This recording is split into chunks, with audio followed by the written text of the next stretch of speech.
Good evening, everyone. Thank you for coming. This is a great crowd. I'm Doug Toomer. I'm the founder of Stand Up for Idaho, and I really appreciate y'all coming everybody coming today. I think you're going to find tonight's speaker very interesting, and it's very important to us. But the one thing we do here is we start with a prayer and a pledge. And so with that, Darnell Ship has offered to give our opening prayer. Darnell.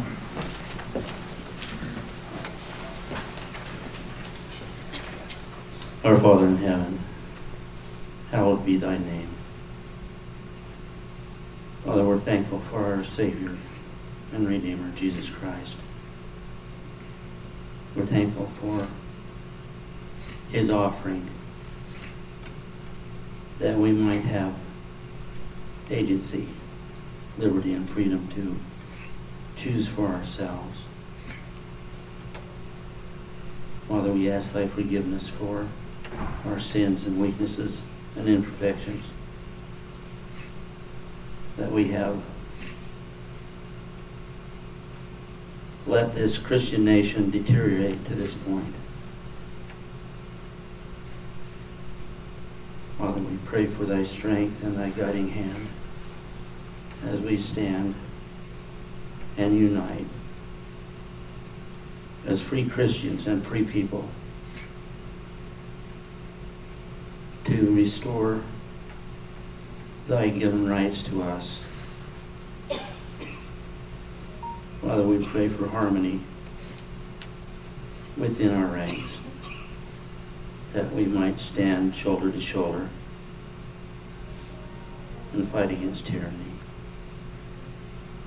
We pray for thy providence upon this land and upon all those who stand for freedom around the world. We pray for our armed forces, for the brave men and women. We pray for their families that are separated from them. We give thee thanks, Father, for all that we have, and recognize thy hand in all that is good. We say these things in the name of Jesus Christ. Amen. Amen. Thank you, John. Everybody please rise for the Pledge of Allegiance.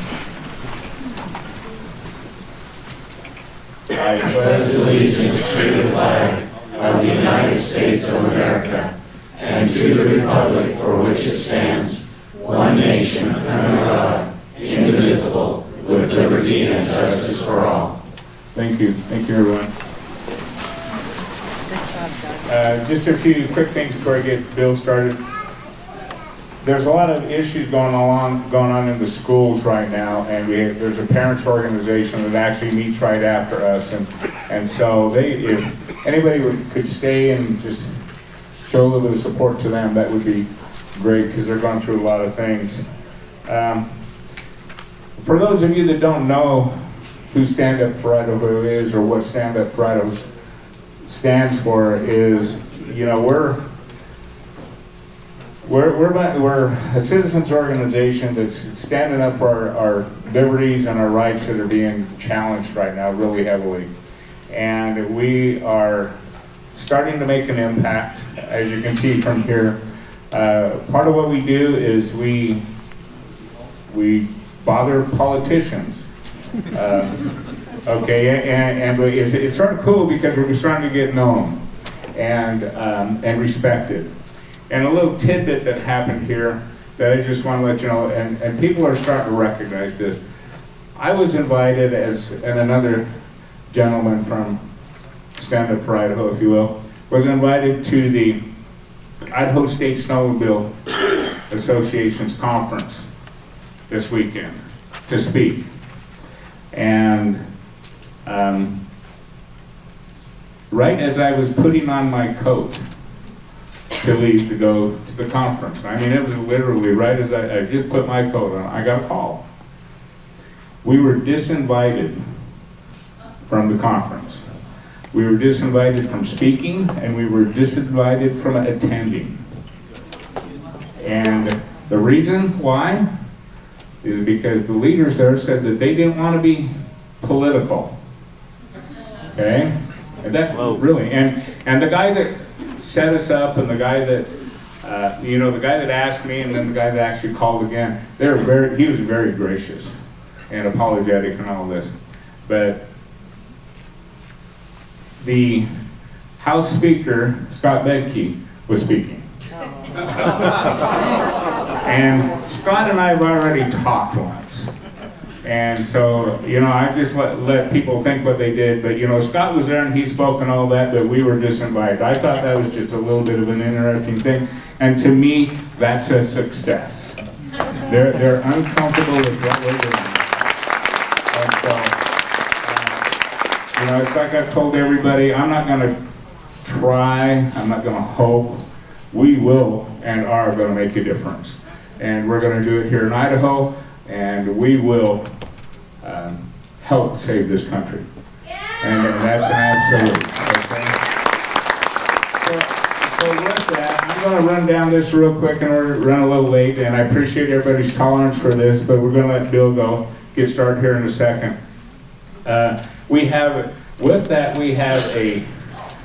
Every Wednesday we are booked clear through the 22nd of December. And on that we are having, Ed Humphreys is here next Wednesday. The following Wednesday before Thanksgiving, we're actually going to have a thank you get together, no speakers, but a little potluck and all that. Everybody is invited to come. Absolutely everybody, and it'll be here, and we're working with David and everybody, and this is just a thank you for all of the support. The following week on the 1st, Janice McGeehan's going to be here, and that will be good. She's tried to get here and everything, but her schedule has been really tight, and so I'm really glad that she's able to come. The following day, on the 2nd of December, is our monthly, what we call Liberty Dinner. And Dorothy Moon, who is a representative from District 8, which is the Salmon Ear Chalice area, she's decided to run for Secretary of State. And if you want to hear of anybody that, in my opinion, that would be a good person there, she is one of those. So invite people to come to that dinner if you'd like. That does cost a little bit. That's $35, and we do have limited seating, but if you'd like to come, you can sign up over there. After that, there are, I think, 11 or 12 people running for governor. And that includes 2 Democrats. And I've reached out to them, but I haven't been able to figure out really how to get a hold of them yet. So, I like to hear everybody. But anyway, the 4 top contenders in my mind right now for governor, and I'm not considering Little a contender, is we have Janice McGeehan, we have Ammon Bundy, we have Ed Humphreys, and then Steve Bradshaw. And the reason why I say that is because those are the ones I actually see out there. So Bradshaw is going to be here the 7th. We need to get everybody a chance to see them. And then on the 16th, Ammon Bundy wants to come back. And so he'll be here again. And Brian Smith, who's a local guy here that's actually decided he wanted to take on Simpson, is going to be here on the 15th. Okay? So we have a packed agenda for the next month, and it will be a really good thing for people to come to, and I just encourage us. And in the middle of that, we have a guy that's part of our organization that wants to do a quick, well, not a quick, but give us an introduction on Constitution, a class on what's the Constitution, what does it mean, what's it about, okay, and your rights. So that one will be on the, so I encourage everybody to, get on the website, you can look at the calendar, I'll have things posted there, but please come if you can. You're going to learn a lot of things, and especially the candidates. You have to know who you're voting for. You have to pay attention. You really do. And with that, I'll say that, they're doing some redistricting in the state. And that means they're redrawing the district lines, and there's a great potential that opportunities will be there to challenge incumbents in our legislature. If you're willing to step up and take on that challenge, let me know, because I will arrange so that you'll get interviewed. You'll look at, do you fit our bill, if you will, for a true conservative that will save our state and our country? Then we'll likely help you try to get a seat. So anyway, with that, thank you everybody for coming, and I'm going to turn it over to Bill, and let's give him a big hand and thank you for coming.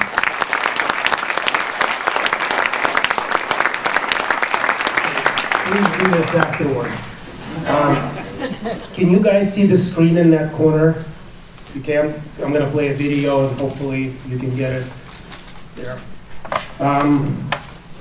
Thanks to Doug for spearheading this group just about a year ago. We were all probably living in our little bubbles, comfortable, sort of going along. And then they started prodding us and they started poking us. So thanks for coming. I think this is the greatest or the biggest group that I've ever spoken to, so I'm a little nervous. And hopefully technology works. Let's put that slide. Happy Veterans Day to everybody who served. I know there's quite a few veterans here tomorrow.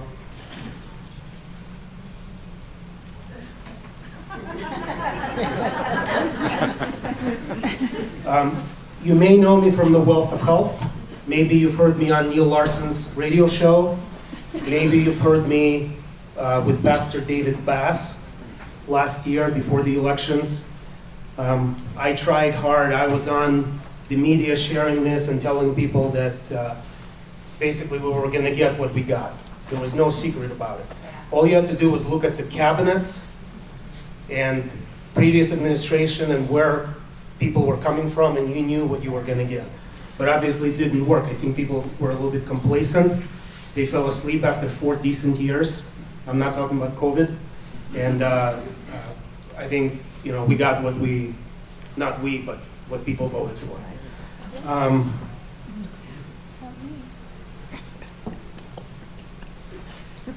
Why are you guys here? Probably because of the traffic in Idaho Falls? Is that the complaint? Maybe mandates? Maybe some of you are losing jobs, or maybe already have lost them. Maybe CRT in schools? Yep. They're saying there is no such thing. Yep. I'll talk about a little incident here at Taylorview we had last year. You may know about it.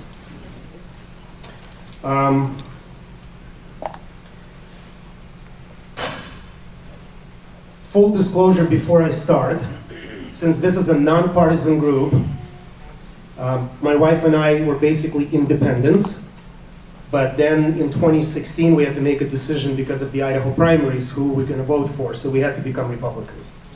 Plenty of rhinos here, not here, but amongst the Republicans, so I don't care about the Republican-Democrat denomination.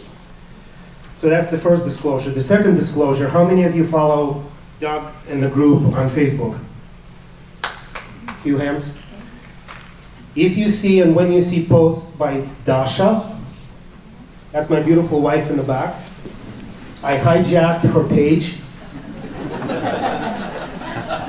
So all those posts, that's me. She doesn't have strong adrenal glands.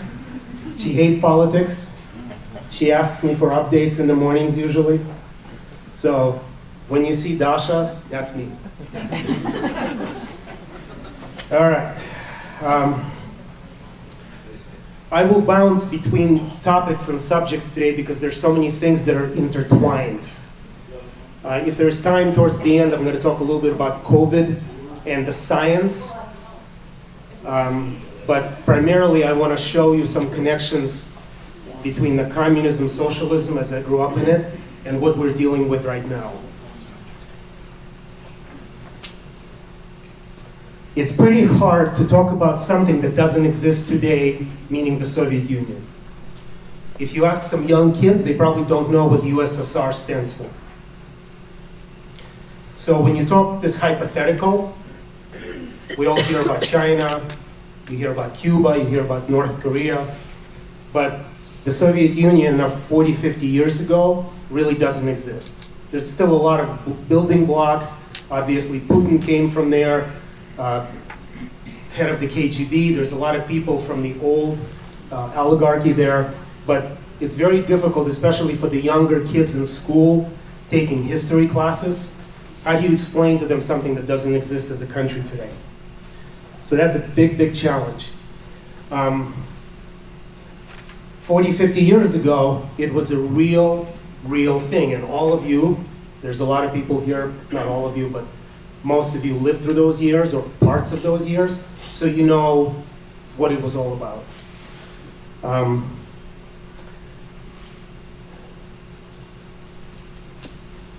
I was born in the Soviet Union in 1963. Remember that year real well? Cuban Missile Crisis. John Kennedy got shot.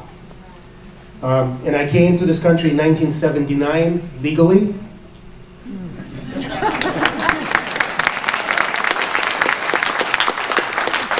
As a refugee. We were lucky that for about a window of 20 years, the United States made food deals in exchange for letting political and religious refugees get out of the country. So my family is Jewish, and there was a window where you applied, you waited about a year, and if the Soviet government approved, meaning that you didn't know any secrets, my parents, I was still 15 years old, if you didn't have any state secrets, if you didn't have anything that would damage the country, they would probably let you out. It was a very interesting process because they try to subvert it as much as they can. They will send other kids that I went to school with to throw rocks through the window and hope you could go chase them down the street and you get arrested. That puts the kibosh on you leaving. So you have to be very restrained from the moment you apply to immigrate and not fall into the trap and do something stupid. And we did a few stupid things and we had to run and escape. And there was also a mandatory draft. So I was at the age where they make you sign a document that you promise to join the draft. So every time we saw this guy coming in, we were running across the fence and away from this, so we never captured their signatures on this draft document. I finished high school in New York City, but I'm a good New Yorker. Graduated Merchant Marine Academy in New York in 1985. Merchant Marine Academy, for those of you who don't know, that's the captain stooping on the love boat.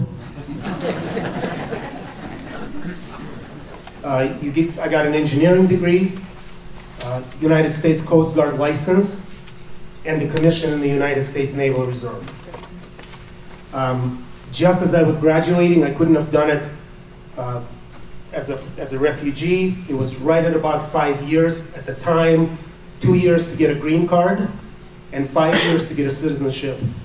I was begging and praying to get a citizenship, otherwise Coast Guard does not give you a license. And my citizenship came through in the winter of '85, and in the spring of '85 I sat for the exams and got that. So Merchant Marines run what's called Military Sea Lift Command, big gray ships that deliver supplies and troops to areas of conflict. And so a lot of my friends, that's what they do for a living. They run these ships, they maintain them, so when there is a war call-up or something, they load up all the planes, all the helicopters, Marines. They use these big gray ships, so we transfer everybody around the world. The other thing that Merchant Marine does is it trains Naval Academy cadets how to run ships. There's no Navy grads here, right? Okay, good. If you've seen movies with the naval ships, you have about 50 people on the bridge yelling out 50 commands, repeating it 50 times. On the merchant ship, you have 2 guys on the bridge. So the Navy figured out that the merchant guys are really good at running ships. So we do that, and I got involved, and that's how some of the stuff that I'm going to talk about, circle back, started. As I was at the Naval Academy doing these summer sea terms for the naval guys in their 3rd and 4th year, taking their PT boats up and down the coast and teaching them navigation, rules of the road, communications, all that. And while I was at the Naval Academy, I got approached by some interesting people who knew that I spoke Russian. They also knew that I had security clearances. I worked for General Dynamics out of the Academy in Groton, Connecticut, building submarines. So I had a DOE, DOD clearance. Then I came out here to do refuelings and overhauls at INL. General Dynamics had a contract later on, Newport News Shipbuilding. So I was approached because of the security clearances in the Russian language and asked to get out of the Merchant Marine program and go into the Navy Intel Russian desk. Interesting thing happened, and we'll circle back to that. In 1990, when the wall collapsed, we got a call that said, let's do this friendly exchange, bring the Soviets, or the Russians at the time, we didn't know who they were, into San Diego with a friendly exchange. So they brought two beautiful new ships. I have some photos we'll put up probably later. And then in September of that year, 1990, we wound up going to Vladivostok, right, stone throw away from Japan. For the first time ever, it was a closed city because of the headquarters of their Pacific Fleet. United States personnel in the open came to that city. And we'll talk a little bit about some of the things there and a few photos from there as well. So I wound up working here at the site, and then when our contracts were over, EG&G came in, and Lockheed Martin came in. It became very bureaucratic where I was at. I just couldn't handle it. So in 1995, we quit the site. Dasha worked for Naval Reactors Facility for many, many years. We both quit the site and took over our family business, the Wealth of Home. And so I've been here, a legal resident, since '89.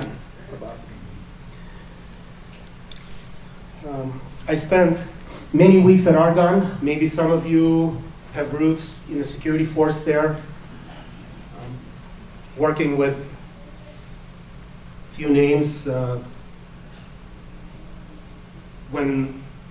the wall collapsed and nuclear material became widely available in the former Soviet republics because the Russians abandoned a lot of those republics, these governments started coming to our DOE asking for assistance in safeguarding the materials. And so our Department of Energy provided, probably was a 10-year program where they would bring their people in, we would train them at Argonne, everything from safeguarding to weapons to perimeters to security, and then we would go over there. I spent many, many weeks in Kazakhstan, a little bit in Uzbekistan, in Lithuania, helping them safeguarding their materials because Kazakhstan shares Caspian Sea border with Iran. And after the Soviet Union collapsed, Russians literally left all the equipment, what we did in Afghanistan just now, other than they took the strategic B-1 bombers, the Bears, and flew them out overnight. But all the buildings, all the barracks, all of their cafeterias, all of their support equipment was left there. We saw it was like overnight it happened. So Iran, you've got Afghanistan right there. Not a good situation. There was issues with material control, and so we were trying to help them out as much as we can. So I spent a lot of weeks traveling there and working at Argonne. I remember 9/11 clearly at Argonne. Everybody was on pins and needles. The guys were dug in. We didn't know if the next truck, semi, or a fuel truck or a plane with an emergency landing on a highway was a terrorist threat. It was very, very tense, and these guys were working probably 18-hour shifts. Bob Burnham, Jim Mason. Yeah, so it was a very interesting time. Dasha and I were fortunate to be in New York City 2 weeks after 9/11. It was actually postponed from 9/11, And a friend of ours brought a boat and circled around the east tip of New York before Coast Guard chased us away. We could still see smoldering buildings. We saw orange netting holding down stuff in the buildings. You saw it on TV. Excuse me. We saw it from the water right there. It was a sight we will never forget. We should never forget it. We should put those buildings up every time we have the opportunity. The left tries to hide it. They whitewash it from the movies, they whitewash it from news reports, many of them. But I will never forget it.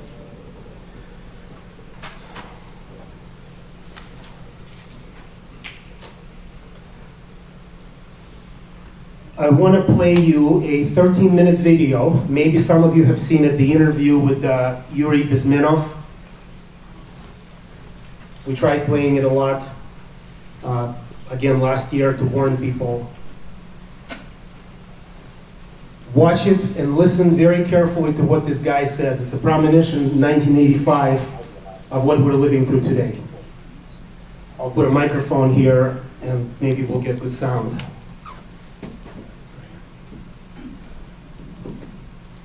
Spoke several times before about ideological subversion. That is a phrase that I'm afraid some Americans don't fully understand.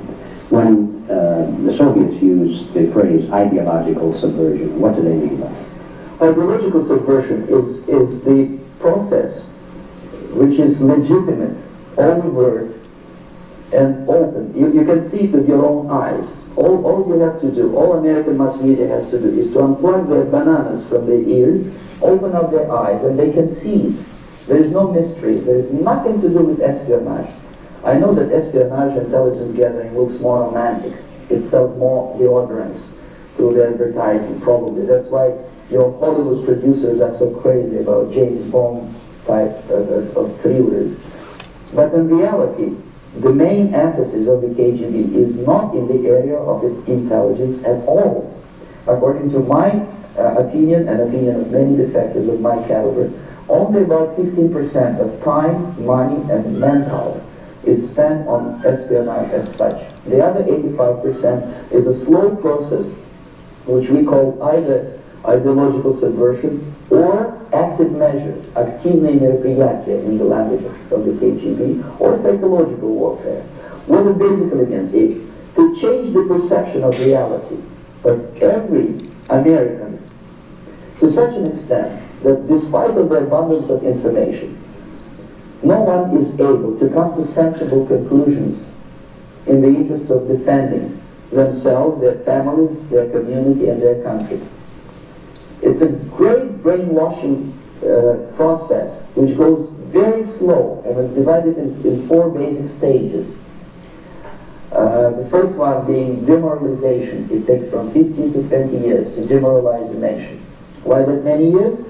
Because this is the minimum number of years which requires to educate one generation of students in the country of your enemy, exposed to the ideology of the enemy. In other words, Marxism-Leninism ideology is being pumped into the soft heads of at least 3 generations of American students without being challenged or counterbalanced by the basic values of Americanism, American patriotism. The result you can see, most of the people who graduated in the 60s, dropouts or half-baked intellectuals, are now occupying the positions of power in the government, civil service, business, mass media, educational system. You are stuck with them. You cannot get rid of them. They are contaminated. They are programmed to think and react to certain stimuli in a certain pattern.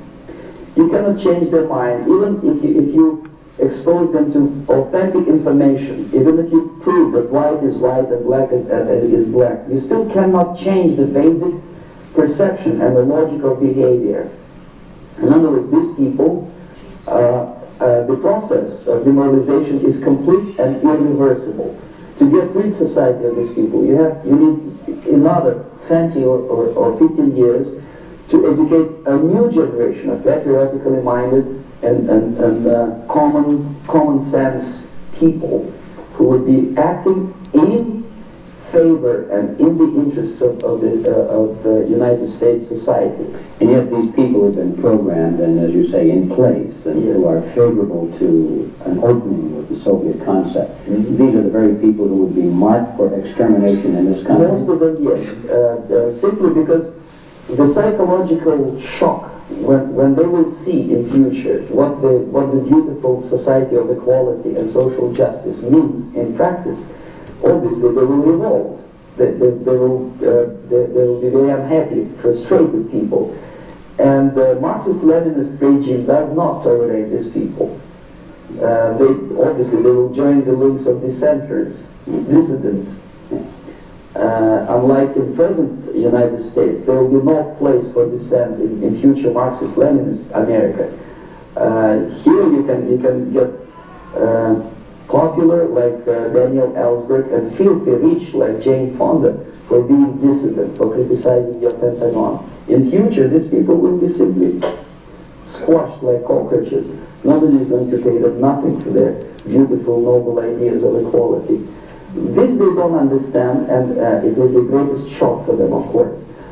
The demoralization process in the United States is basically completed already. For the last 25 years. Actually, it's over-fulfilled, because demoralization now reaches such areas where previously not even Comrade Andropov and all his experts would even dream of such a tremendous success. Most of it is done by Americans to Americans, thanks to lack of moral standards. As I mentioned before, exposure to true information does not matter anymore. A person who was demoralized is unable to assess true information. The facts tell nothing to him. Even if I shower him with information, with authentic proof, with documents, with pictures, even if I take him by force to the Soviet Union and show him concentration camp, he will refuse to believe it until he is going to receive a kick in his fat bottom. When the military boat crashes, then he will understand, but not before that. That's the tragic of the situation of demoralization. So basically America is stuck with demoralization, and unless, even if you start right now, here, this minute, you start educating new generation of Americans, it will still take you 15 to 20 years to turn the tide of ideological perception of reality back to normalcy and patriotism. The next stage is destabilization. This time, subverter does not care about your ideas and the patterns of your consumption. Whether you eat junk food and get fat and flabby, it doesn't matter anymore. This time, and it takes only from 2 to 5 years to destabilize a nation, what matters is essentials: economy, foreign relations, defense systems.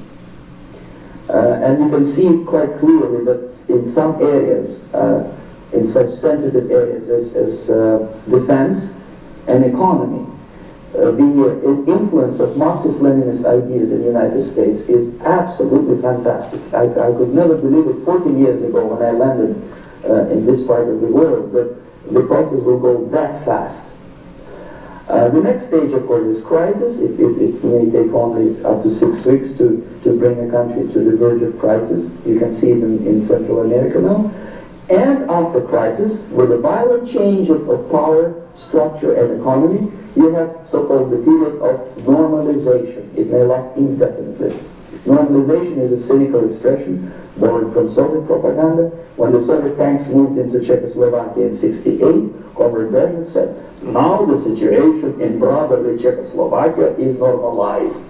This is what will happen in the United States if you allow all the schmucks to bring the country to crisis, to promise people all kinds of goodies and the paradise on earth, to destabilize your economy, to eliminate the principle of free market competition, and to put a big brother government in Washington, D.C., with benevolent dictators like Walter Mondale, who will promise lots of things, never mind whether the promises are fulfilled or not.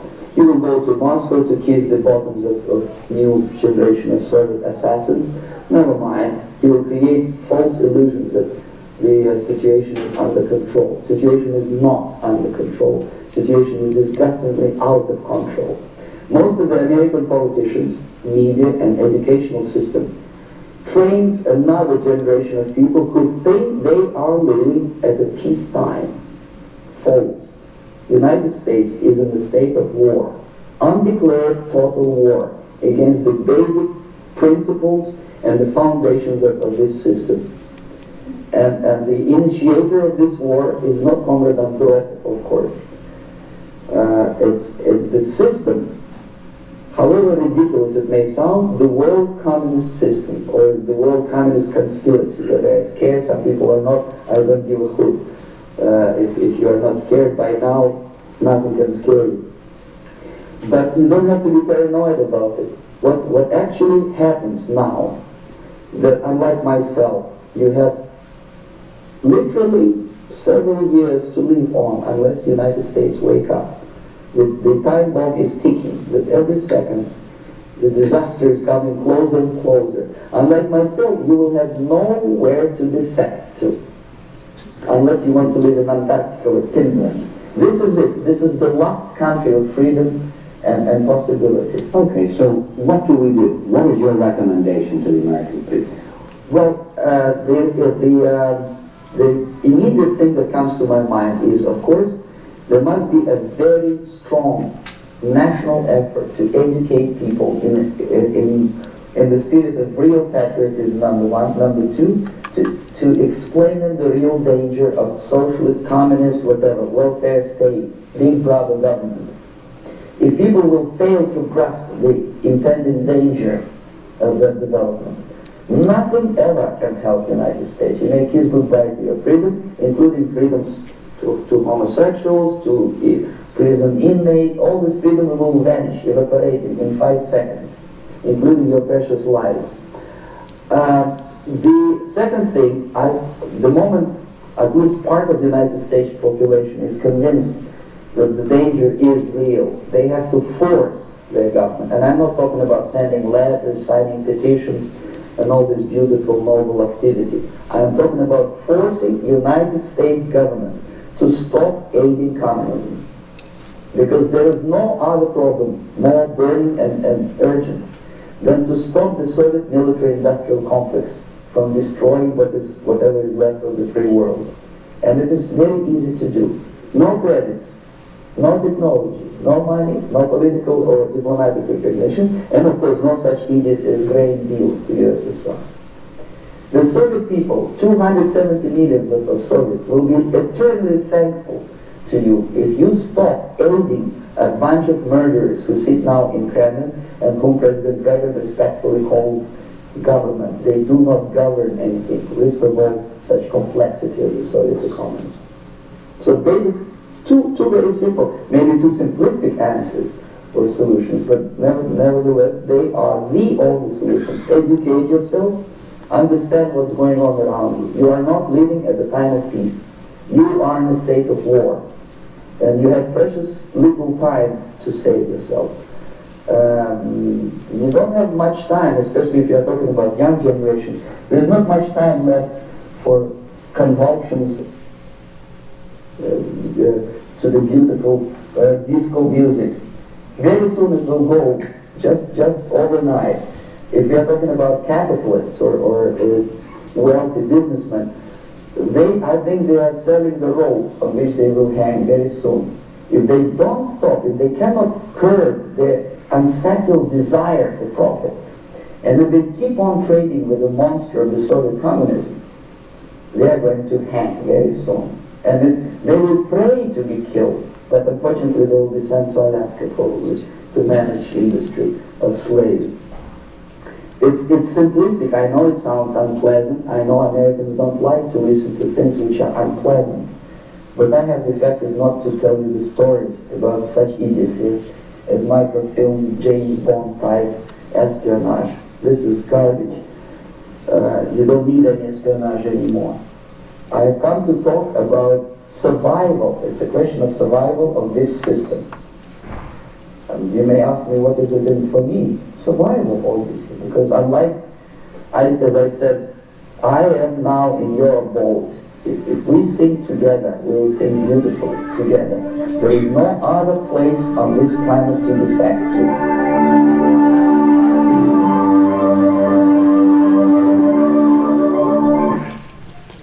If this didn't freak you out, there's nothing that's going to freak you out. Can you guys hear me in the back without the mic? No? How many of you have seen this video before? Oh, quite a few hands, good. Obviously it didn't help. Yeah, if this didn't freak out people, then I don't know what else will. This is 1985. Yuri was colonel in the KGB and ran the news agency called Novosti News in Canada. Before that, or I think one of the assignments, he was in India and made his escape. It was a James Bond-like story, you could read about it. Through Athens into Canada, our CIA vetted him very carefully to make sure this was not misinformation. And obviously we see this, right? This is exactly what we're dealing with. 4 stages, the news media is complacent, our academia is complacent, the kids are getting propagandized. You have parents who can't talk to their kids anymore, one generation. The kids are on a completely different planet. And like you said, freedoms, what we perceive as freedoms, won't exist. And of course it's not USSR anymore, but China is there, North Korea is there, and our internal saboteurs, probably more dangerous than the foreign ones. Play it to your friends who are not convinced. Maybe somebody can change their mind. I don't know. Let's see. So, as I said before, we were non-political, but then in 2015, we started paying attention when Trump announced, paying attention to his rhetoric. And this is really not about Trump. I had Trump in my taxi cab one time. I drove a cab when I went to the academy, and he was a young businessman, loved by everybody in New York. There wasn't a word of sexism, racism, or any other ism in New York media. He was a hero for everybody. He was building in the Bronx, in the Queens. He was redoing West Side Highway. He was building a new ships terminals on the west side of New York City. Absolutely zero issues until 2015. So we started listening to that, and obviously I wanted a businessman to run, not a politician, because he was not a politician. A lot of people didn't like his rough edges on the outside. We didn't care because we knew what he could deliver as a business person. And so we had to become Republican, but like I said before, there's a lot of rhinos there, so it doesn't matter.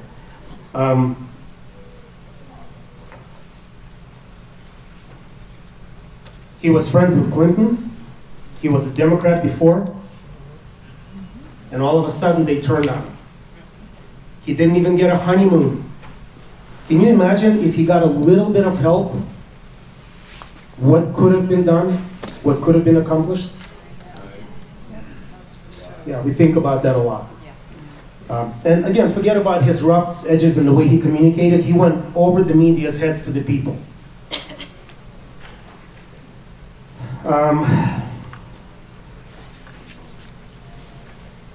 You heard that everybody hated us. Did you hear that NATO loved them and all of a sudden they got a whole bunch of money from their members?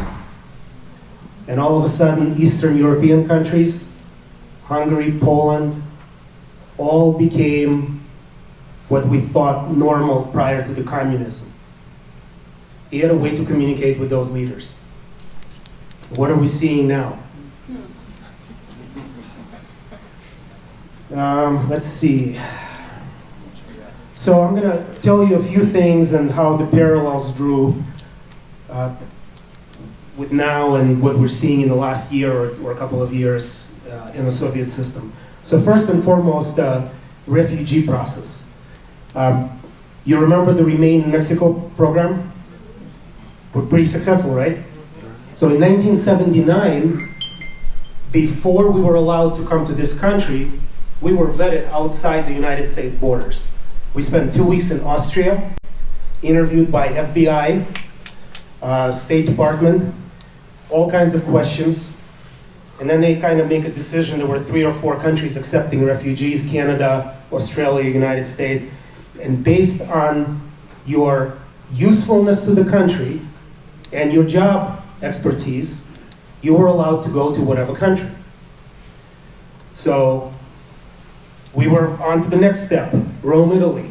6 weeks, intense interviews by CIA, FBI, make sure that we're not spies, enemies. My dad was a merchant sailor, and at the time, United States needed merchant sailors, so we basically had a path to the United States. We came without zero financial assistance from the federal government, all private organizations. There were Jewish organizations, there were refugee organizations, $0 taken. We came with a debt because we had to bribe our way out towards the very end to get out of the Soviet Union, and we wound up paying it back to relatives of the people here in the States. In 1979, when I came here, Brezhnev was the premier. Lots of similarities with Brandon. Sleepy, disconnected, cannot make a speech, cannot deliver anything. Brezhnev's problem also was he was a drunk. And a lot of people were pulling his strings, so he was not making any decisions. So interesting similarities. Then there was a period of about 5 years when one of them died. KGB guy came in, became a premier. He died. A third guy came in. So there was this big sort of a turnover of these old communist leaders. It was an interesting thing to see. And every one of them who came into power, Andropov was the chief of the KGB. Obviously, Putin is now chief of the KGB. So that line, the lineage continues. Do you remember in 1979 some of the economic issues? Jimmy Carter was at the end of his presidency. What were we dealing with? Inflation, 18% interest rates, no gas at the stations, long lines at the gas stations. Hello.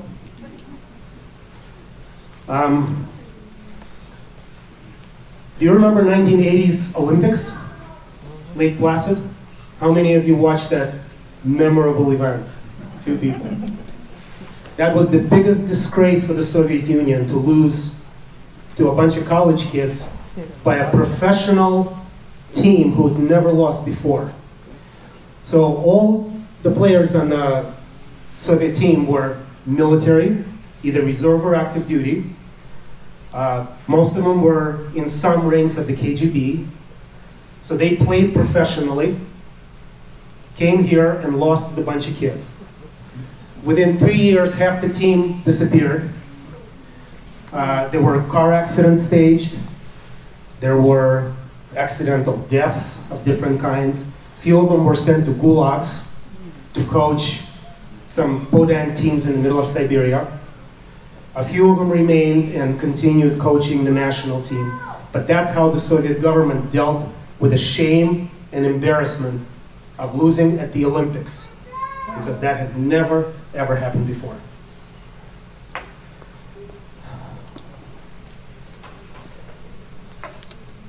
How many of you know one of the reasons the collapse of the Soviet Union that led to the collapse? Very similar things started happening 2017, 2016. You want to take a stab? Well, Lech Walesa had a lot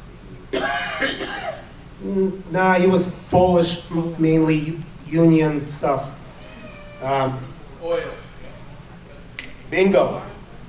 President Reagan met with the royal family and convinced them to drop the price of oil as low as they possibly could. Soviet Union only had one source of income at the time, is exporting oil. So all of a sudden, all those big dollars, foreign currency, ruble was not trading, ruble was not nothing. So their hard currency was coming in from oil. All of a sudden, they had no hard currency left. And so, under ideal socialism, you spread the wealth amongst the people.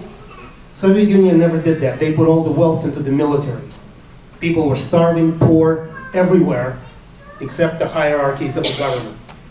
But all of a sudden, in mid-80s, late 80s, as the price of oil came down, Soviet Union started collapsing. What did we see 4 years ago when we opened up all the oil drilling, and it weakened tremendously our adversaries. So in 1990, Cuba came knocking to Soviet Union, and Soviet Union said, we don't have the money anymore. So that was the beginning of the demise in Cuba. Very broken down, poor country. But many years ago, it was one of the richest countries. Venezuela, 20 years ago, one of the richest countries in the world. Today, not so. Have any of you traveled to the Soviet Union before 1990s? Wow. Hotel or someplace? Yes, hotel. Hotel. Every hotel, you've seen it in movies probably, had a person working the floor that would give you the keys to your room. While you were gone on business or whatever, they would trash your room and look for whatever. Every taxi driver, every doorman, everybody you came in contact with was either official KGB or reporting to the KGB on you. People were reporting on their neighbors and relatives. If there are some still buildings left that have doors that are padded on the outside. That was done so that you could not hear conversations from outside to the inside, because a lot of those were communal buildings with 4 apartments or 6 apartments on the floor, and the neighbors would listen in on neighbors and report. So if you wanted to talk about religion or politics or the Western success in the United States, because whatever, you had a little bit of an open mind, somebody was reporting on you. What did we see 6 months ago in New York City with mask mandates? De Blasio was offering people money to report on the neighbors and friends not wearing masks. I'm not making it up, right? So New York City is already there. I'm glad I'm not there. Good.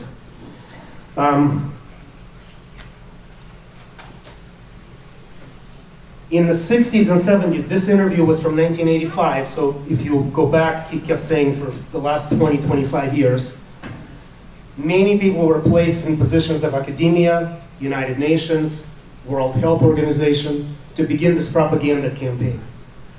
And he ran one of the biggest propaganda campaigns working for Novosti, the news organization, which is kind of like our Associated Press, I guess, or Reuters. And so one of the biggest knowledge banks on disinformation and propaganda in the world was Colonel Bizmenov. He wrote a great book called Love Letters to America. You may want to read it, pick it up, find it, read it. The guy who lived it, escaped it, and warned us that we're on the same path.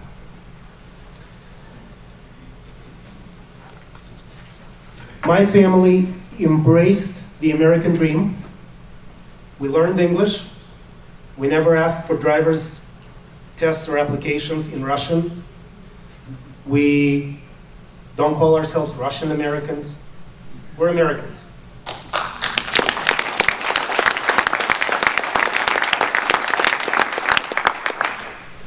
I was fortunate that my parents were staunch anti-communists.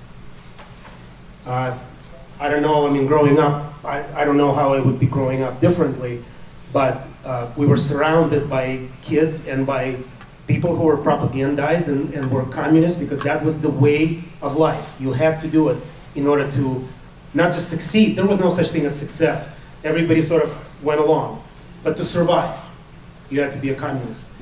When you were a little kid, I have one of my country mates here in the back, she'll probably back me up. You're a little kid from the age of 5, they pin this red scarf on you, and a little, although she left after the wall collapsed, but she still knows it.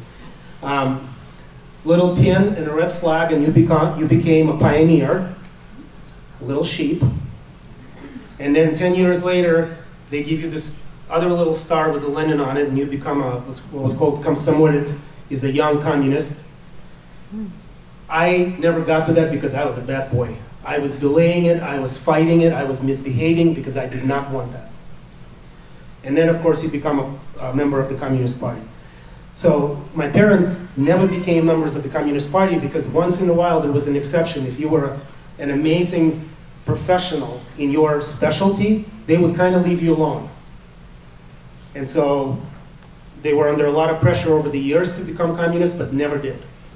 So in our household, Voice of America, Radio Free Europe, my dad, being a merchant sailor, would bring stuff. He was all over the world except the United States. He would bring Western magazines. We had the Beatles records. We had probably the privileged top of the Soviet Union and exposure to the Western civilization and the Western culture. Every flight attendant on every Russian plane was a KGB agent. They were recruiting you on your way. If you were doing business, there were some people doing business. Excuse me. They were recruiting you on your way over. Flight attendants were prostitutes, but they were working for the KGB. So it was very easy to get trapped. Lots of books, lots of movies about it. TV, media, you've got your CNN, MSNBC, you've got NPR. In the Soviet Union, we had 3 channels. It was a joke. Again, remember, this is Soviet Union. This is before 1990. 3 channels. You flip on the first one, there's a KGB guy talking, or a party official. You flip the second channel, same party official. Flip to the third channel, KGB guy says, put back first or second channel. So again, there was no media per se. There's no freedom of information. You were fighting to get sources of information on your own. And again, we were lucky because we had exposure to the Western world. Kids are propagandized from kindergarten. You've got pictures of Lenin and Marx on the wall of every classroom, of every kindergarten, of every class, everywhere. History is skewed. So you cannot go buy a book that's published in the free press someplace else. Everything you're taught is designed by the government. There are no school boards. Parents cannot say anything about anything. You're taught whatever, and unless Johnny gets in trouble, parents never go into school and talk to the teachers and do anything. So you have to put that in a concept again. How do you find out what the truth is? Where is the truth? History of World War II was skewed. The heroes were skewed. The United States was an oppressive, nasty country that all they kept showing on TV were burning buildings in the Bronx with the blacks rioting because they were evicted from their apartments for burning their buildings down. That was the only thing. Angela Davis, communist stuff, constant propaganda, constant. Black market. Huge, huge black market for goods and services. We're starting to see that with cryptocurrency right now. Because somebody is afraid that the central government is looking into your bank accounts. So whether you were a doctor or an engineer or a street sweeper, you were earning the same wage. There was absolutely no motivation for somebody to advance and become better. They were doing it under the tables. So if you were a good doctor, on a Saturday or in the evening, people who had hard currency or who can trade you meat or chocolate, which didn't exist, would go in and ahead of the line get a procedure done, for example. When I was in school, once a year we had a mandatory dentist visit. There was no anesthesia, nothing. They needed to pull the tooth. They tell you, buck up, pull it with a tool, you're bleeding, they stick a piece of cotton in, next kid. That's before 1990. So everything was being spent on military. Very little was being spent on people, as we're being promised now. It's the people who are going to get the benefit of these massive spending plans. Zero imported goods. The jokes were, we had no toilet paper. When COVID hit, we had no toilet paper, so what's new? They were using magazines, newspapers, whatever. You couldn't find the tube of toothpaste for a plain Soviet citizen. Now, again, people who had access to the West, musicians, athletes, party officials, they lived completely different life. You see that now at the top hierarchy here in the United States as well. What's good for me, not for you.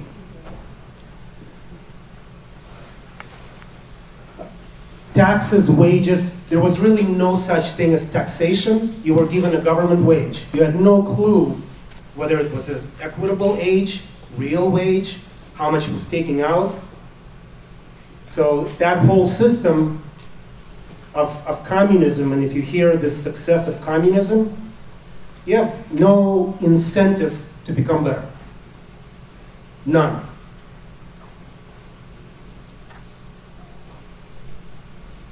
$100 million people were killed by the communists between 1917, the revolution, and about 2017. So 100 years, 100 million people. You're talking about genocide. But nobody talks about it. It's old news. I mean, it's boring, it's not.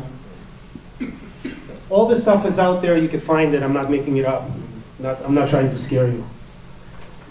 Wall Street Journal had a great article a few years ago talking about 100 years of the Soviet Revolution with 100 million dead. Putin has eliminated a whole bunch of his opponents. You hear about it, you know about it. Poisonous, excuse me, murdering people on the streets, news people, dissidents, all kinds. It continues to this day. Maybe not as overtly, but it certainly continues. In 1980s, when I was working at General Dynamics, a measly union electrician sold technology to the Soviet Union, which forever changed the submarine fleet of ours and theirs. Some of you may know it, it's out there. It's all declassified, I'm not telling you any secrets here. At the same time, a Japanese company and a Norwegian company got caught, and I don't know what the repercussions were for selling this technology, why US submarines were so quiet. And the Russian submarines were very loud. We could hear them coming for miles. We used to suspend stuff from the decks hanging down with these rubber boots. They used to mount stuff hard on the metal decks, the generators, pumps, motors. So when they turned them on, it would vibrate through the ocean. Our stuff was silent and deadly. And within 2-3 years, they caught up 20 years in technology. At the same time, Hunt for Red October came out. You do know it's not a real story, right? I mean, it's not, that never happened. But how many of you know that there was an incident that led Clancy to write the book? A couple of people. During one of the Communist Party gatherings in Riga, Latvia, a brand new destroyer, it was 1 year old, decided to make a run for Sweden. Every ship at the time, besides your captain and the chief engineer and the first engineer, had a political officer. The job of that political officer had nothing to do with the ship. His job was to keep an eye on the crew. Morale, make sure you don't strain when you go to port, you don't pick up a hooker, you don't hook up with some foreign person providing information. That was their job. This particular guy did not like the system. And so he does a little mutiny on this destroyer, locks up the captain. They made tea. Russians love their tea. You see in A Hunt for Red October, they sit in the officers' mess drinking tea out of these beautiful cups. They put sleeping pills into the tea. Captain, all the crew falls asleep, then they throw Captain into a closet. He has about 5 or 6 guys who agree to do the mutiny. They run for Sweden, and unfortunately, the Russian fleet sends the entire, their northern fleet after these guys. They start bombing him. They nail him in the deck, hit the engines. They go dead in the water, 10 miles outside of Swedish territorial waters. So the Russians got the ship back. This guy was executed. Family obviously didn't do well. Imagine living a life where you want to escape out of a system so bad as to risk getting killed. How many people are escaping the United States? They keep talking about running away from the US, and when Trump got elected, how many of them said, I'm out of here, I'm gone? And we all said, we'll give you a one-way ticket. I don't think anybody took us up on it.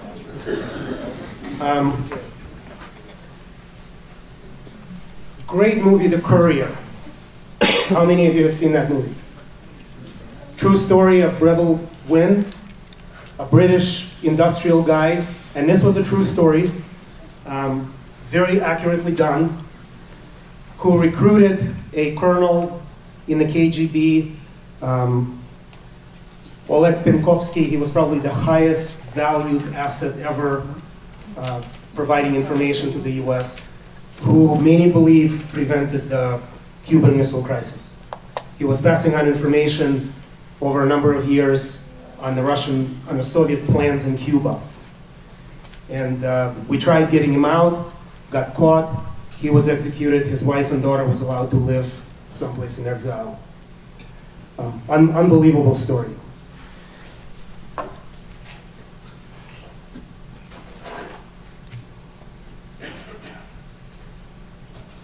Couple of other interesting ones.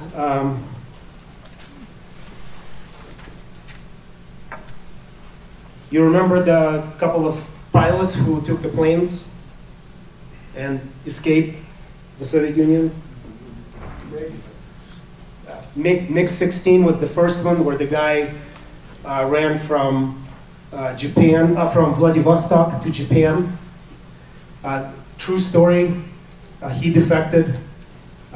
Japanese cut up the plane in many, many pieces after they analyzed it, sent it to Soviet Union in boxes. Soviets sent them a bill for $10 million. Japanese turned around, sent them a bill for $40,000 for the shipping cost. To this day, neither one has paid the bill. And then one of the biggest stories, and this guy's name was Belenko. The biggest story was the Alexander Zuyev in 1989, who bolted from Caspian Sea to Turkey. And that was a James Bond story. He had to shoot his way out at his own home airfield and got shot back by the security guards who were guarding the plane, bleeding when he landed in Turkey. It was a MiG-25. MiG-25, we were scared the hell out of, not we, United States, scared the heck out of the MiG-25 because it was supposed to be the fastest, the biggest, the most maneuverable.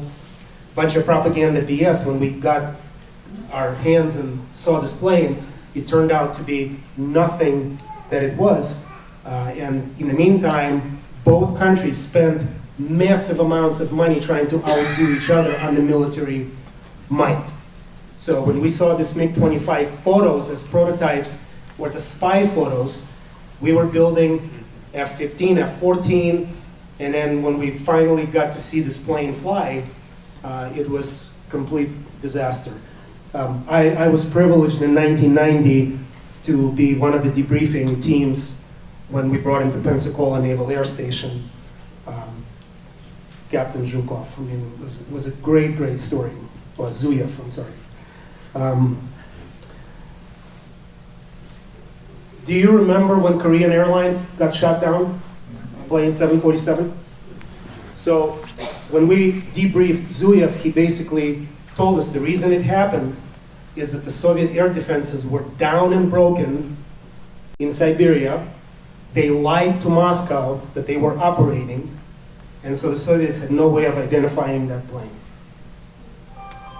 So that was part of the debrief. A lot of good information was out of that guy. Some of the things, like in culture, you see that pride. How many of you have seen the movie K-19 Widowmaker? Nuclear accident on a submarine, hidden secrecy, nobody shared anything with anybody until people were dying of cancer. Harrison Ford played it, a true story. My dad knew the crew on that ship. The Command, great story. The Kursk ballistic missile submarine, very recent, went down. Western countries, Norway, United States, UK, tried to assist. They begged for assistance. Guys were awake and alive in the boat, and the Russians would not accept the help. Pride. And when they finally accepted the help, everybody was dead. That made the news. I mean, that was already sort of, the country was opening up, so the news was out there.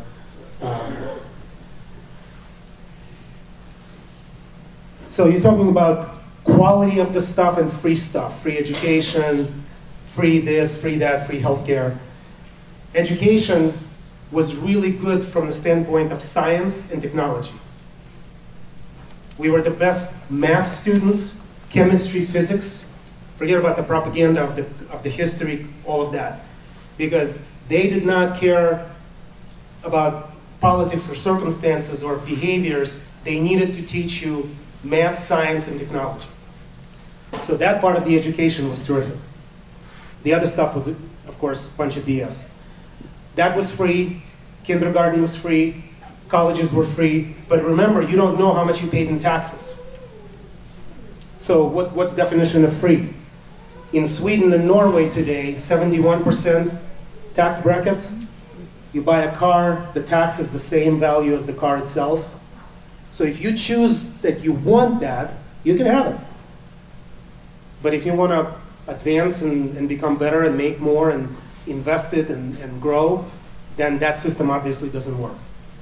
And when you hear that Norway is socialist, don't believe that. Norway is not socialist. That's a capitalist country that lives off of oil.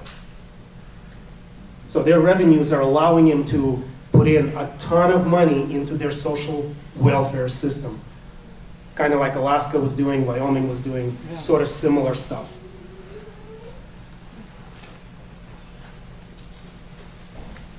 I mentioned empty shelves in stores.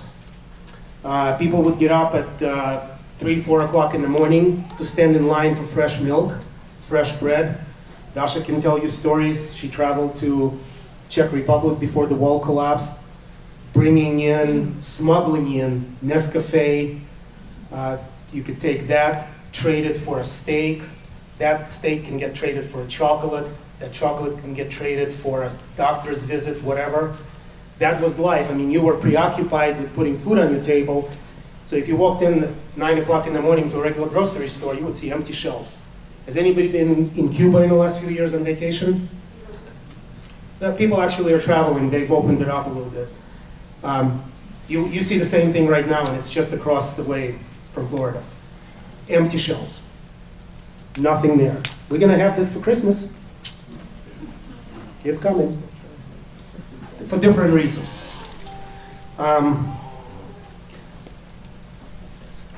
Zero parental involvement again in schools. So if you're complaining about a school board here, there's no school board there. There's no such thing. There's a curriculum that's taught. But the exams, your final exam, none of this true, false, multiple choice stuff. They call you to the board in front of the class. You have 30 kids in class. And you pull a ticket out of a hat. And that's one of the subjects that you studied during the year. You either know it or you don't know it. You cannot fake it. You cannot throw 2 answers out and go, I'm going to go with this one here, with 4 choices and multiple choice. That's why a lot of their science and technology, and again, math, chemistry, physics, superior. Excellent. There was no dissent If you said something against the government or against a local politician or against the school, you would simply disappear. You heard of gulags? Read the book Archipelago Gulag by Solzhenitsyn, true story. People would simply disappear. Siberia had lots and lots of gulags. Power was concentrated in the hands of a few, and the vast majority of the people were poorer than poor. Those few rich ones wound up with very fat bank accounts in Switzerland, United Kingdom. They lived very, very well. We see this, one of the biggest loud mouths in Congress, Bernie Sanders, multimillionaire. But what is he preaching? Yeah, social equity. That's right. Crime and punishment. If you committed a crime, there was no stroking your back. They would cut off your finger if you stole something. They would shoot you if you committed a crime. Courts per se did not exist. It was a sort of a circus court, monkey court. You'd go up, show up, but you're found guilty. That's it. So that freedom did not exist. Mandates. Everybody basically lived under a mandate, tyrannical system. You couldn't even question it. I don't ever remember having a vaccine mandate because I don't think we went through any, from 63 to 79, there were no pandemics or anything like that, so I don't think there was a vaccine mandate, but everything else basically was a mandate in your life.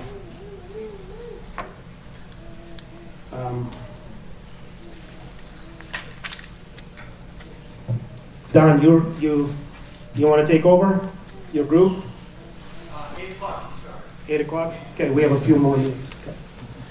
I want to flip through some of the photos. If you guys have any questions, because sometimes questions will bring out things that I don't even think about when I talk. Yes, sir? That video of Vladimir somebody, what's his last name? Yuri. First name is Y-U-R-I. And his last name, Bezmenov, B-E-S-M-E-N-O-V.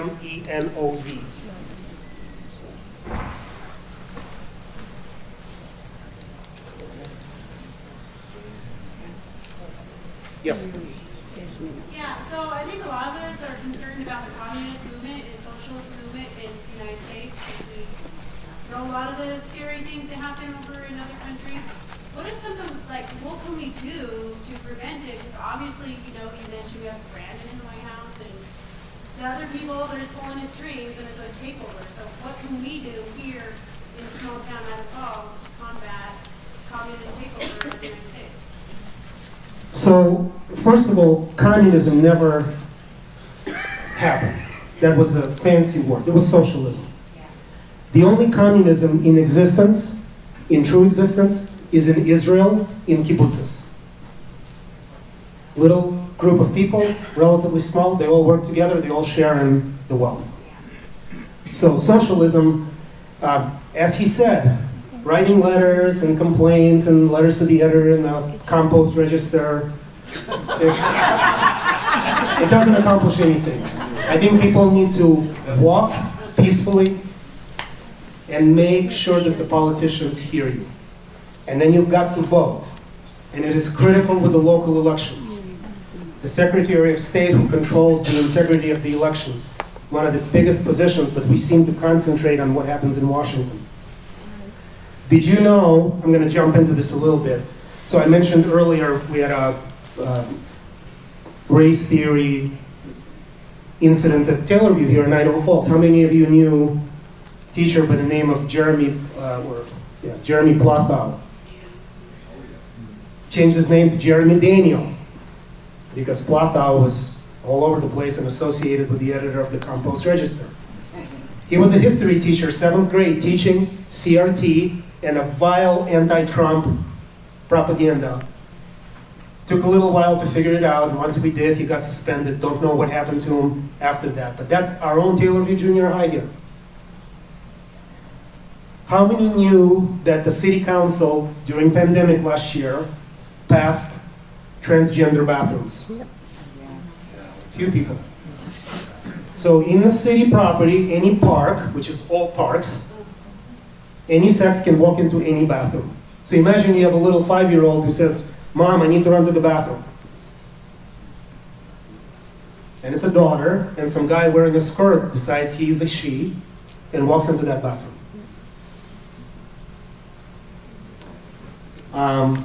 Altura's school today is the only school in town that has a mask mandate.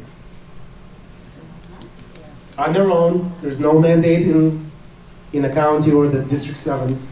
Lots of parents pull their kids out. Altura's is a private school. I hope they start feeling the pinch.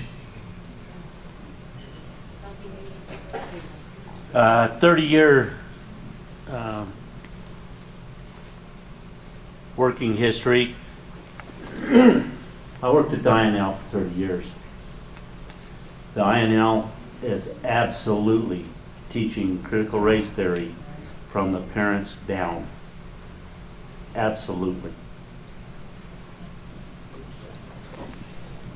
Let's talk about the mandates for a second, because a lot of you are concerned you've lost jobs or you're about to lose jobs. So just the science first. What we were told about the vaccines when they came out. They will protect you and they will stop the virus. They haven't stopped the virus, they haven't protected you. Those are vaccinated, 2 doses, plus a booster, are passing it and getting it. Yes. Okay? So how insane is it for somebody in Washington to say, we want the unvaxxed to get vaxxed to protect the ones who are already vaxxed? Just think about that. Word salad. Insane. So on the legal standpoint, and I think today, Dasha or I posted on Facebook, the Veterans Administration was the very first to say we will accept religious exemptions for all the federal employees, with the exception of the employees who work in the closeness, critical closeness to the sick veterans or the ones in beds in hospitals. Because they know that the mandate and the OSHA enforcement is 100% unconstitutional. So the Fifth Circuit Court, New Orleans, already put a hold on it. What did the press secretary said this morning? Just keep on going, don't worry about the court. That is an impeachable offense for the president. He violated the oath to uphold the Constitution. Nobody's going to do anything about it. I think they're going to just let him sort of sleep at the podium there. Yeah. Talking about the Constitution, that might answer your question, Coulter, about what we can do. Everybody needs to read that. You can go to various online colleges that you can get a degree in it. It's just an honorary thing, but you will have a good working knowledge of the Constitution. You need to stick to it. If it doesn't abide by it, be non-compliant. I mean, that's all we can do is be non-compliant. If you know someone that's getting ousted of a job, I know a couple people, you need to support those people. We've brought that up here at this meeting here a couple times. If anybody's struggling because of that, we need to support those people. We need to take care of them, we need to house them, and we need to resist this stuff that's going on. So hopefully that answers your question. You need to get involved in politics at the lowest level possible. You need to study everyone under a microscope and then go accordingly. That's how we take care of this. I mean, I might not kill it off right away, but it's going to be a long road in, it's going to be a long road out. It's not going to get fixed overnight. So that answers your question. That's kind of what we got to do. Vigilance. Yeah. These public service announcements that you're all seeing on TV, insane. What a virtue signaling. I did it because I wanted to protect my neighborhood. And we're paying for it as taxpayers. It's probably a federal grant, but nonetheless, coming out of the state. I think right now the average in the United States number of cases is 10 per 100,000. But who cares about the cases when they're self-resolving? If they're real. Why don't they talk about hospitalizations and deaths? Yes. They're going way, way down. Yes. So I'll tell you a little history of how I got so, and we had our own cancel culture incident last summer. In March of last year, how many of you remember a kid in Skyline High School who jumped into the pool and was paralyzed? It was a big fundraiser for him at the Colonial Theater. It was about 5 years ago. We donated a very nice prize in the Caribbean to 3 couples, 6 people. So they go down March 10th, and 3 days later they start getting photos from their kids and parents who were babysitting the kids of empty shelves at grocery stores, no toilet paper, no water. So they're panicking, they're freaking out. They cut the trip short, they fly home. I start reading and I start researching, and I'm looking at the South Korean journals, I'm looking at Italian journals and Spanish journals. People are not dropping like flies. They weren't dying. There were cases, but people weren't dying. So that initial knee-jerk reaction, and I'm strictly as a science reading guy, not a conspiracy theorist, it didn't make sense. Then on top of it, when you knew the Chinese were flying domestic flights back and forth out of Wuhan, then you go, okay, so that's an interesting one. Everybody got mad at Trump for shutting down Europe travel and China travel. They called him all kinds of names. He was surrounded by a bad group of people who gave him bad advice. And I think he was just between the rock and the hard spot.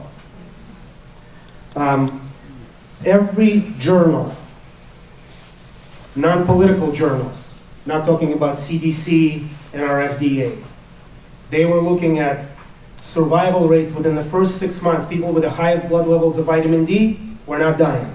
That's right. Okay? Nobody said it here. Money. Ivermectin. Right. Fascinating story. First of all, it is available in Walgreens. Those pharmacists are very happy to prescribe if you have a doctor's prescription. Good luck finding a doctor to prescribe it to you if you want it for travel bag or for whatever. But if you're in a hospital, there is a number of doctors who will prescribe it. Mountain View is using it all the time. Irmac will not. Do not go to Irmac. You may not come out. Okay? So, you've got studies out of Israel. I posted a video on YouTube under Dasha again of the Canadian doctor in Alberta, Canada. A lot of you have seen it. He treated people with COVID. I think 80% of them came out perfectly without any problems. His hospital pulled his privileges. Japanese-Canadian doctor. There's a great interview of the health minister of the city of Tokyo in Japan talking about studies done in Africa and looking at the populations in the countries where they allow ivermectin as a dewormer for humans once a year. They give it to people. The death rates are nearly non-existent. In the neighboring countries where they don't give them ivermectin, the rates are the same as the Western world and everyone else. Why isn't our government making it available? 12 milligram dose, it's not a horse dewormer. It is a 12 milligram human dose. You can order it online from Canadian pharmacists or maybe in Mexico someplace else. It is incredibly effective. I mean, in our store, we've had probably hundreds of testimonials from people here in Idaho Falls who tell us, I went in, 24 hours later, I was out. Now, I think ivermectin is out of its patent, so it's very inexpensive. Yeah, 12 cents a pill. Yeah, that's why. You've got 2 drugs now, Merck and Pfizer, $700 a pill. They're pushing it very, very heavily.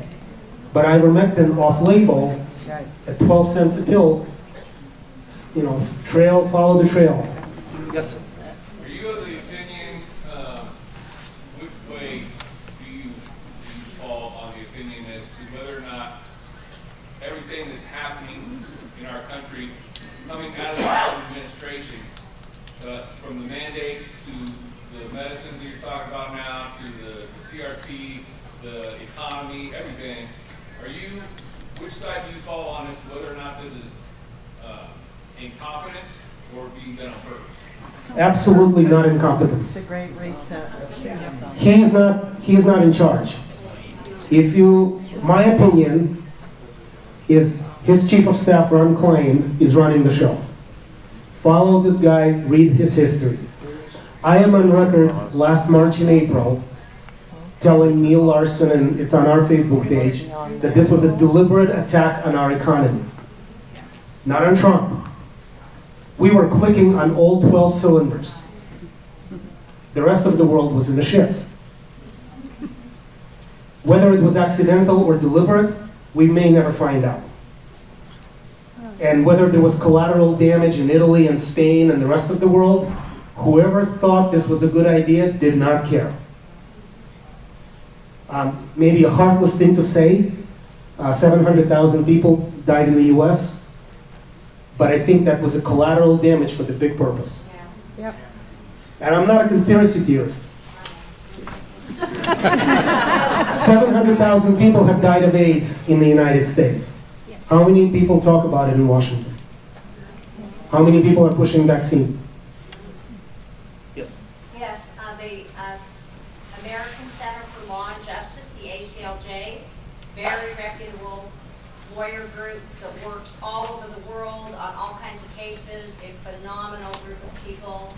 They announced just a few days ago that our Secretary of State Blinken and his family have close business ties with George Soros. So But none of this is ever going to go anywhere. The Russian collusion, I flipped through the photos of the, well, he's torn down so many countries in the world already.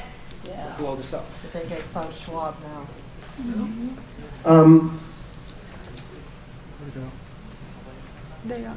The Russian collusion. Obviously, some of us with a couple of marbles in the head, right from the beginning knew. I mean, Trump was squeezing Russia with a will. Why would he play along with them? So now you've got one thing after the next thing after the next thing, documents. Nobody's going to do anything about it. We missed the boat. The Ukrainian quid pro quo. What a joke. And he got impeached. How did that happen? Somehow the other side has great PR. They can sell a refrigerator to an Eskimo. But we keep getting stuck with this. Doesn't it have something to do also with those, some of the guys, some of the people on our side that refuse to stand up, refuse to have our back, and we continually, over and over and over again, put them back in office? Yeah, we elect these people in a... Lindsey Graham and stuff like that. Yeah. Keep it up. Right. Well, maybe term limits is a big thing to pass. I don't know. Get rid of the good ones too. Sure. Hey, we just had an election, and help me out here, Doug, if I get this wrong. We just had an election in Idaho Falls 2 weeks ago. We had 4 very conservative, wonderful candidates running against the liberals here in Idaho Falls, right? Correct. And we had what, between 8,000 and 10,000 people in a town of 62,000 people, 8,000 to 10,000 people came out and voted. That was it.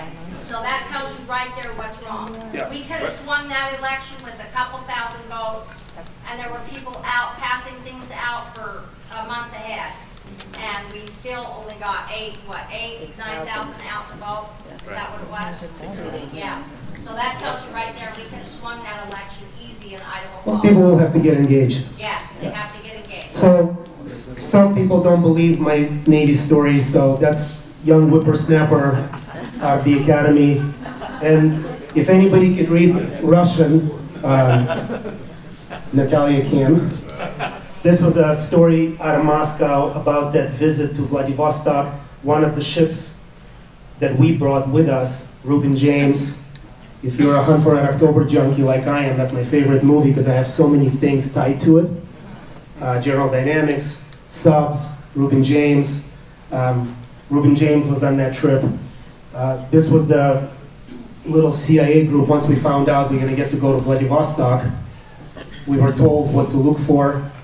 Since we've never been there, we've never been able to identify anything of the Soviet military, and this was the first opportunity. They wanted us to, besides the interpreting and doing all the social stuff, they wanted us to look at their firefighting ability, at their damage control.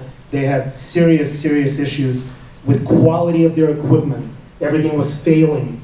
For 30 years, they could not land the plane on a carrier. They were killing their pilots over and over and over. Catapults weren't working. Arresting wires weren't working. So our CIA wanted us to study what we could without getting arrested and thrown into Russian jail on their obvious things that we could determine and see. Let's go to the next.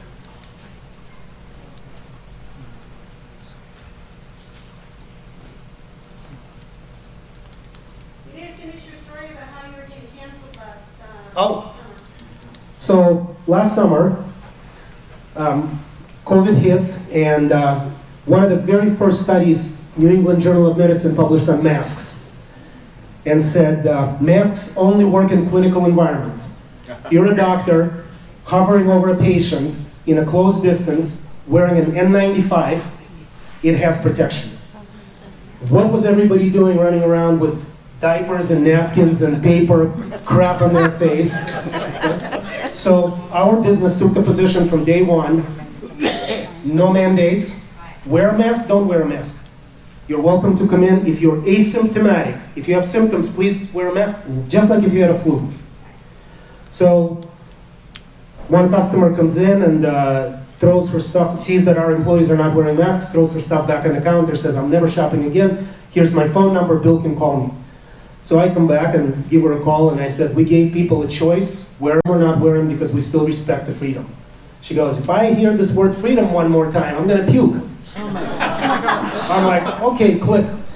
So that evening, that person and a few of her Idaho Falls left-wing friends decide to start posting on our Facebook page that we're killing our neighbors, our friends, we're irresponsible, we're this, we're that, how could we be, we're a health food store, we should be doing this for the people, blah, blah, blah.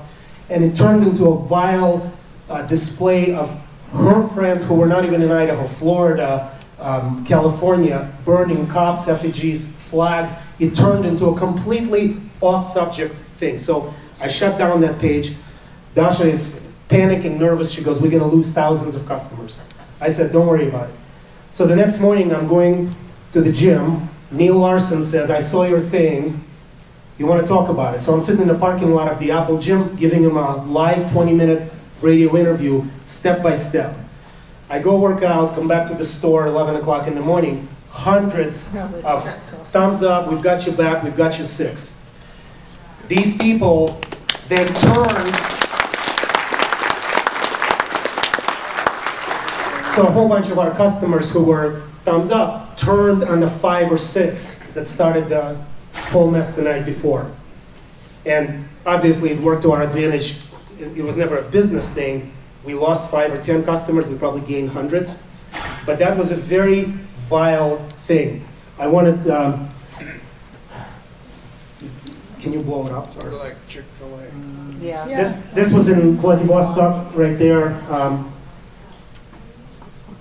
That upper right corner, the guy who was drunk and I'm drunk next to him, Russians did all their business over vodka. The more you drink, the more secrets you get. So he was the chief of the hospital in Vladivostok, who in the drunken stoop told me that they had a cure for AIDS. This was 1990. We went through the hospital. Their rooms were packed so that people were laying in beds in the hallways. He goes, we figured out how to treat and how to cure AIDS. We told that story when we got back. They kind of blew us off on a CIA level, on the debrief. Let's flip to the next one.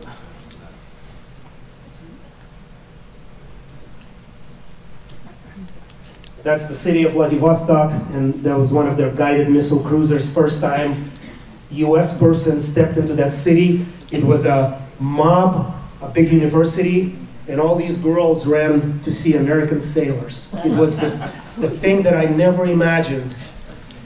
We had the ship open for like 12 hours for tours. We couldn't get them off the ship at 9 o'clock in the evening. They were throwing themselves at these young kids, American sailors. That's, at the time, 1990,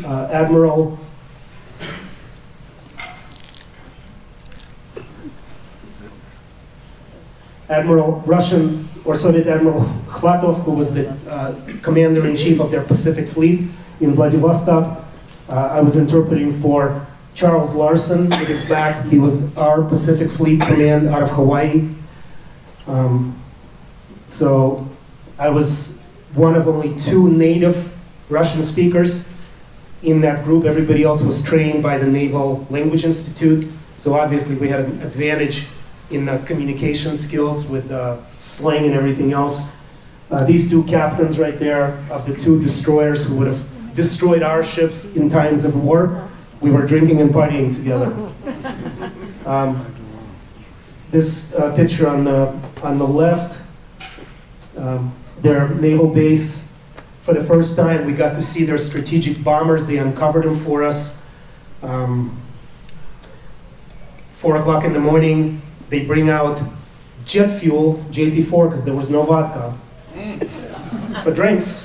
And they asked us to bring orange juice from the ships, from our ships, because they couldn't get mixers.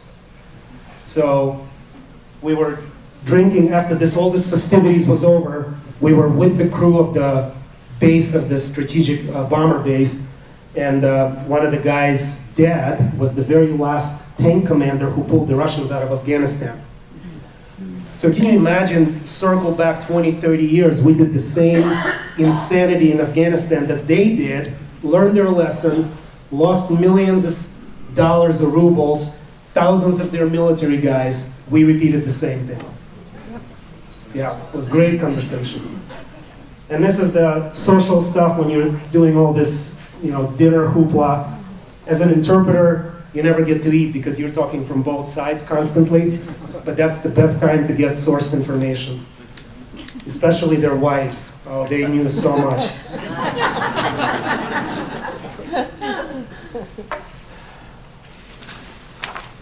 Do we have 5 minutes?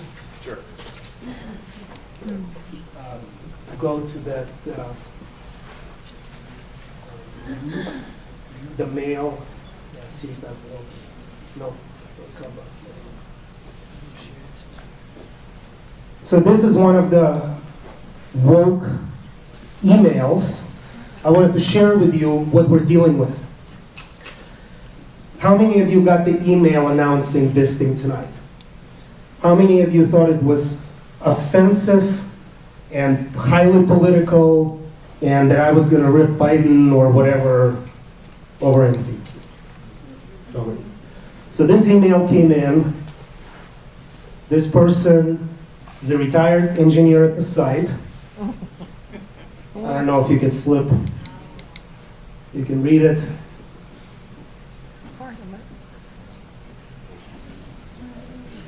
This is what I guess they think of us who don't consent or don't agree.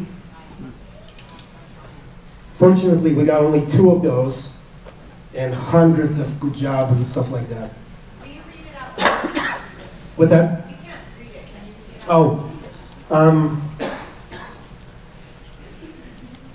out? I guess go to the original one. Basically just the media regurgitation. Yes, absolutely. And I invited the person to come here, and I said, maybe you'll learn something. And so, this was the first email. Can you blow that up? Yeah. This was a 27-year retired public school teacher here in Idaho Falls. So you can imagine immediately, I haven't unsubscribed. I haven't unsubscribed from your emails yet and find this latest one to be concerning, like the ones about vaccine misinformation. So I've been posting, I guess just to irritate some of these people, on natural immunity. Right. Okay? So the biggest story was hospital in Pennsylvania, St. Luke's, says we will accept natural immunity for our staff. So that was the first business. in the medical environment, after the stuff at San Alphonsus was happening in Boise, they publish it, makes national story, so I attach it, send an email. I got hate mail that I'm spreading propaganda. Okay, so vaccine misinformation. I'm wondering why a health food store would be pioneering a political event. That's strange and kind of inappropriate, again, to send out a mass email. Maybe you could filter out the recipients so your friends receiving the propaganda are the ones who want it. I signed up for the emails. Normally we send stuff about science and research about vitamins and supplements and stuff like that. Also, I looked at the link for the nonpartisan, in quotes, Stand Up for Idaho organizations that claims not to affiliate with any one party or another, but I think it's clear that it's a Republican-fueled site. I've been a public teacher for 27 years. We're not indoctrinating our students. Far from it. Most teachers don't even know what CRT is. BS. Call that one. The chains and ropes this state's government has placed on educators is appalling. I followed all the legislation closely for the last 2 years. The oppression in Idaho stems from the Republican Party cult, but the group that has turned into a cult, especially after the Trump era, when I read efforts to indoctrinate our children in ways that are contrary to how our country was founded, such as critical race theory, will not be tolerated. This concerns me. For one, our country was founded on white supremacy. Oh my God. So, I don't need to read it. You hear this in other places, right? This is Chicago, this is Detroit, this is New York City, this is Idaho Falls. That's why local elections are critical. Critical. Thank God that Ken Williams guy didn't make it. California, recruited by the Boise Union. He was a union guy in California, comes in here 9 months, resident in Idaho Falls. Thank God he didn't get elected, because that would have swung the board hard left. But the city council, obviously, the candidates were weak. They jumped in very late. Nobody could figure out who they were, so we got what we deserved. Yeah, the other email is not as vile on the critical race and propaganda and all that, but he's asking me not to come and speak tonight, this guy. Like, I urge you to cancel. Right. Well, we're glad you did it. Okay.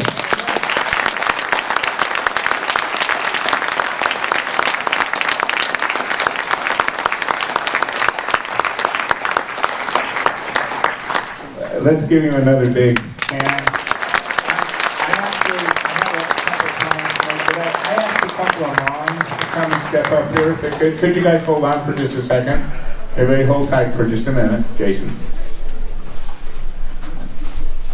And if you signed the attendance sheet and whatnot, I'll include the link in the email and stuff that, in my newsletter that I send out. Come get up here. Come get on the stage. Like they said, and it's hard to say. It really is, and I hate hearing myself say it or even thinking that we really are in a state of war. And if you don't think that we are, you really need to just step back and look at things and ask and be critical and ask why. Why are things happening the way they are? And, there is no place to run to. The United States used to be the place. America was the place. And there is no refuge. There's Idaho Falls is not going to be a refuge. If this country falls, this state will fall, this city will fall, we will fall. And, this is a war that we have to fight for these guys. Yeah, exactly. That's why I asked them to come over here. This is why we're here. And most everybody who has gray hair and a little older and whatnot, we lived a better life than these can expect if we don't do something. That's right. That's right. And we absolutely have to do something. Failure is not an option, folks. It's not an option. They're depending on us. They absolutely are. And with that, I thank you for coming, and I appreciate it. And just one, Joan, you had one quick thing. This Saturday, we're having another rally downtown on the Broadway Bridge. And there are a lot of rallies going on, and we Yes. try to get you hooked into those and pay attention to them because we need a lot of help. Bring your sign. What time? And from 11:30 to 2:30. 11:30 to 1:30. So 1:30 at the Broadway Bridge, bring your signs, help on a rally on that. Yeah. And there are some groups, I'll say this, I've had some people say on my Facebook page, why don't you post things?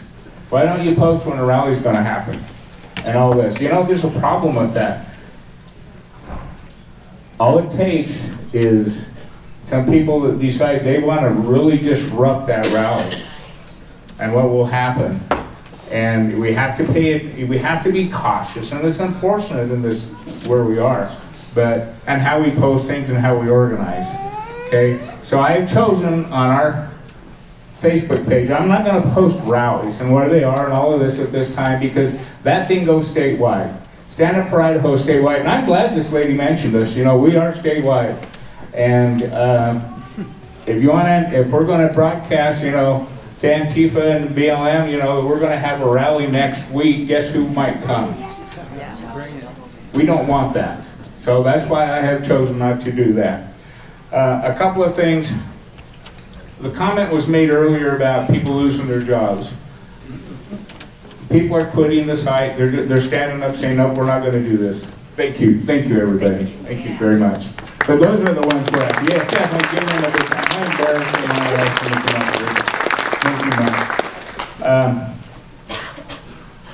If you're starting a business, I know that there are a lot of people that says, okay, I'm gonna walk away from the lab, and I'm gonna start my own business, and I'm gonna do something. Comment was made, we need to support each other. Get me your name, if you know anybody that's like that.